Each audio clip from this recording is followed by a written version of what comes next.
Boa noite, moçada. Quero dizer para vocês que é um privilégio participar desse momento tão ímpar e tão particular que vocês têm. E eu acredito que isso acrescenta não só vocês que estão aqui nesta noite, mas muitos jovens que estão tendo a oportunidade de partilhar com vocês esse momento. Meu nome é Rúbia, sou psicóloga, me formei na Universidade Federal do Mato Grosso do Sul, no campus de Corumbá, lá no meio do Pantanal. Escolhi a Universidade Federal na época de Corumbá porque só tinha esta Universidade Federal no estado, Campo Grande não tinha campus, e meu sonho era fazer uma universidade federal. Então, eu me desloquei do município de Dourados para Corumbá, onde eu tive uma das maiores e melhores experiências da minha vida. E graças à faculdade, que me acrescentou muito, hoje eu faço parte do município de Itaquiraí. Eu vim para cá em 2012, no concurso de 2011, que eu passei e fui chamada em 2012. E sou muito grata a tantas oportunidades que eu tenho aqui no município.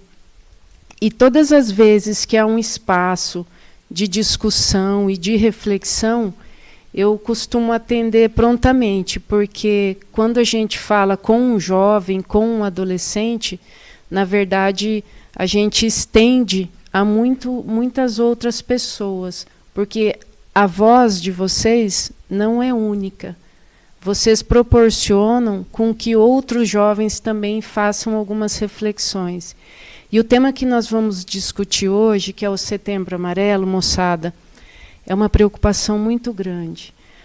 Nós viemos de um período de pandemia, onde fez com que nós tivéssemos que nos reorganizar de uma forma onde gerou muito sofrimento para toda a nossa sociedade, principalmente para vocês, para essa faixa etária de vocês.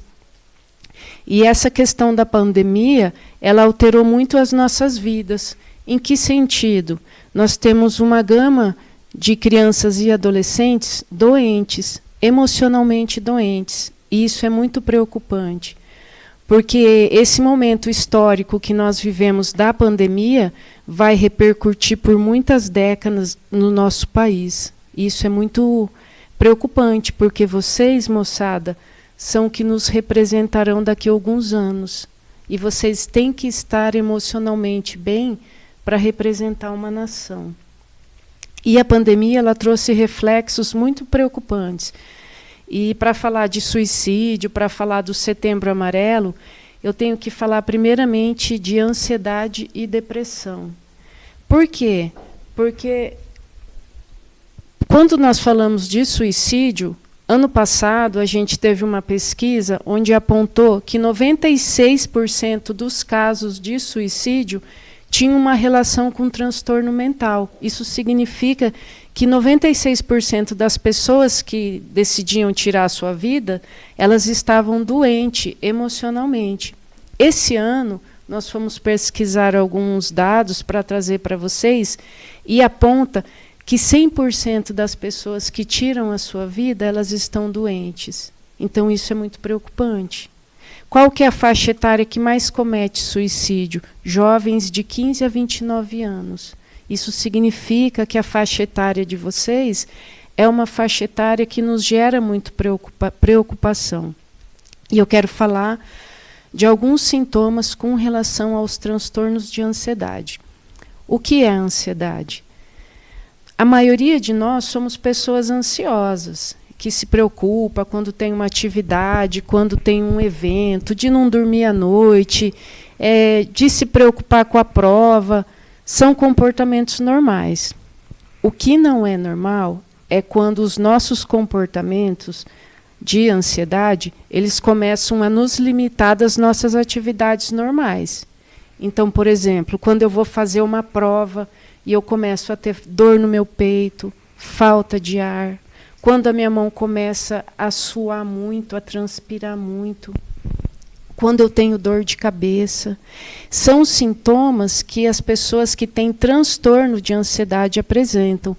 Tem algumas pessoas que o transtorno é tão forte que elas começam a ter crises de choro. Pessoal, eu vou usar a linguagem mais simples possível.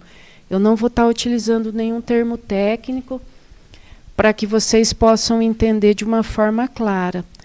E o transtorno de ansiedade, ele gera um sofrimento extremo. E quando a gente fala de transtorno de ansiedade, a gente sempre faz uma reflexão com os pais, principalmente dos jovens da faixa etária de vocês. Em que sentido? Como que o seu filho está em casa? Como que está a alimentação do seu filho? Como que está o comportamento dele com o celular? Como que está as relações interpessoais dele? São questões que a gente precisa refletir. Por quê? Muitos jovens ficam um período muito grande usando o celular, principalmente à noite. Isso desencadeia um quadro de insônia. O que é o celular? O celular é um estímulo para a nossa mente. E o horário de dormir é o horário que a nossa mente ela tem que desacelerar para descansar. Se nós ficamos estimulando o nosso cérebro, isso vai acabar refletindo na nossa saúde mental. Ou eu vou ter dificuldade para dormir, ou eu vou ter pesadelos, ou eu vou dormir e vou acordar cansado, porque o meu cérebro ele vai continuar funcionando no período da noite. Uma outra questão com a alimentação. Como que os jovens se alimentam? É muito comum os jovens tomar um número muito grande de energético. Se a pessoa ela já tem características de ansiedade, ela já é uma pessoa ansiosa e ela joga uma grande quantidade de açúcar no organismo, com certeza ela vai ficar mais ansiosa. Energético, chocolate, café, aquelas ervas de tereré que tem saborizada, influenciam também. Coca-Cola. A geração de vocês está experimentando muito cedo narguile, vapor, como que é outro nome? Pod. Isso é extremamente prejudicial e que acaba acelerando os adolescentes. Por que eu faço essa reflexão, pessoal? Se nós adoecemos na nossa rotina, a gente precisa repensar a nossa rotina. Quem tem crise de ansiedade sabe como que o desgaste físico e emocional e sofrimento gera nas pessoas que têm crise de ansiedade. E, Rúbia, o que eu posso fazer para melhorar? A gente sempre fala a questão da atividade física, que é importantíssimo para que nós possamos canalizar a nossa ansiedade. A terapia, a gente ainda tem um tabu muito grande com a terapia, de acreditar que quem está num processo terapêutico são pessoas loucas. Esse entendimento é ultrapassado. O processo terapêutico, os jovens que fazem terapia sabem como isso possibilita muitas reflexões para vocês lidarem de uma forma mais tranquila com todas as adversidades que vocês enfrentam no dia a dia. E a gente tem também os medicamentos que são importantes em alguns casos com transtorno de ansiedade. Qual que é a nossa preocupação de profissionais da área da psicologia? Tem muitos pais que me procuram fazendo uma relação da crise de ansiedade com o medicamento. Quando a gente entra com medicamento no organismo de uma pessoa, é no mínimo de 8 meses a 1 ano de tratamento. Então, o medicamento ele não vai fazer com que você melhore da crise de ansiedade. Se vocês depositarem a melhora de vocês apenas no medicamento, sem que vocês possam se reorganizar de nenhuma forma, vocês não vão melhorar. O medicamento ele vai segurar um pouco os sintomas. Ele vai fazer com que a ansiedade seja menor, com que vocês fiquem um pouco melhores. Dependendo do grau de ansiedade, os medicamentos só vão aumentando. Então, essa é a nossa preocupação. Pessoal, não existe de repente. Não existe de repente na nossa vida. Se nós adoecemos, é porque tem um processo que nos faz adoecer. Então, é essa reflexão que a gente tem que fazer.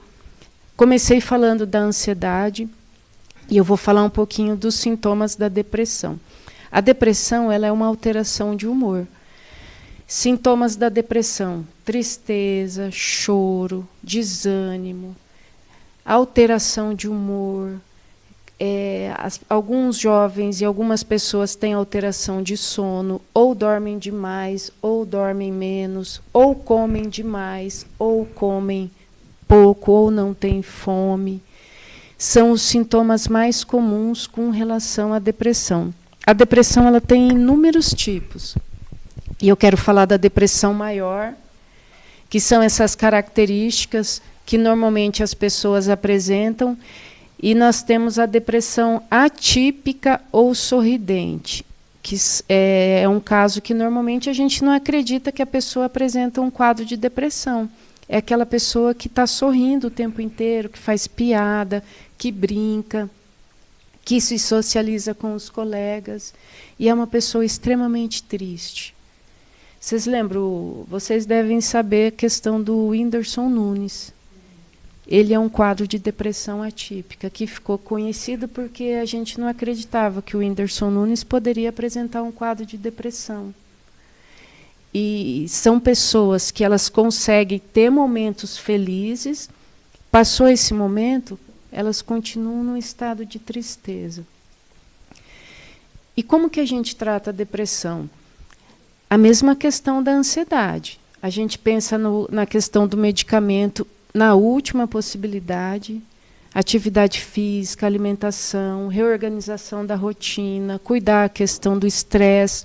Quando a gente fala de mulheres, tem um cuidado com relação às questões hormonais, porque nós mulheres temos mais depressão que os homens, porque as nossas alterações hormonais são maiores, então nós adoecemos mais nesse sentido.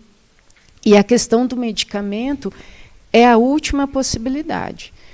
É a atividade física, reorganização da rotina, reorganização tóxicas de amizades. A gente se reorganiza com a questão da alimentação para a gente ter mais qualidade de vida. Vamos falar um pouquinho do bullying, porque eu tenho feito várias atividades nas escolas e é algo que me preocupa muito.